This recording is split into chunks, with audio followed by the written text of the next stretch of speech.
અમારી સમ્રાટ સમાચાર ચેનલ સબસ્ક્રાઇબ કરો, લાઇક કરો, કોમેન્ટ કરો અને જોતા રહો પળે પળના દરેક પ્રકારના સમાચારો। તળાજા તાલુકાના દેવળિયા પ્રાથમિક શાળામાં ફરજ બજાવતા આચાર્યના વિરોધમાં અંદાજે 40થી વધુ બાળકો શિક્ષણથી અળગા રહ્યા। ભાવનગર જિલ્લાના તળાજા તાલુકાના દેવળિયા ગામની પ્રાથમિક શાળામાં આચાર્યનો વિરોધ જોવા મળી રહ્યો છે। બનાવની જાણવા મળતી માહિતી મુજબ તળાજા તાલુકાના દેવળિયા ગામની પ્રાથમિક શાળામાં ફરજ બજાવતા આચાર્ય કાળુભાઈ બારૈયા પોતે જ્ઞાતિવાદ રાખતા હોવાનો આરોપ લગાવવામાં આવ્યો છે।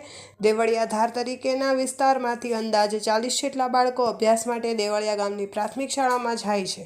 2 દિવસ પહેલા આચાર્ય દ્વારા બાળકો સાથે જ્ઞાતિનો ભેદભાવ રાખતા હોવાનો આરોપ લગાવવામાં આવ્યો હતો અને રકઝક થઈ હતી। ત્યારબાદ ગઈકાલે શુક્રવારે અને આજે શનિવારે આમ 2 દિવસથી 40થી વધુ બાળકો શાળાએ જવાનું ટાળ્યું છે અને પોતાનું લિવિંગ સર્ટિ પણ અહીંથી કઢાવી નાખવા સુધીની વાત ચાલી રહી છે। જોકે અહેવાલ પ્રસિદ્ધ થયા બાદ અધિકારીઓ આ બાબતે શું કાર્યવાહી કરે છે તે જોવું રહ્યું, પરંતુ વાલીઓ દ્વારા આ બાબતે હજુ સુધી કોઈ ઉચ્ચ કક્ષાએ રજૂઆત કરેલ ન હોવાનું જાણવા મળ્યું છે।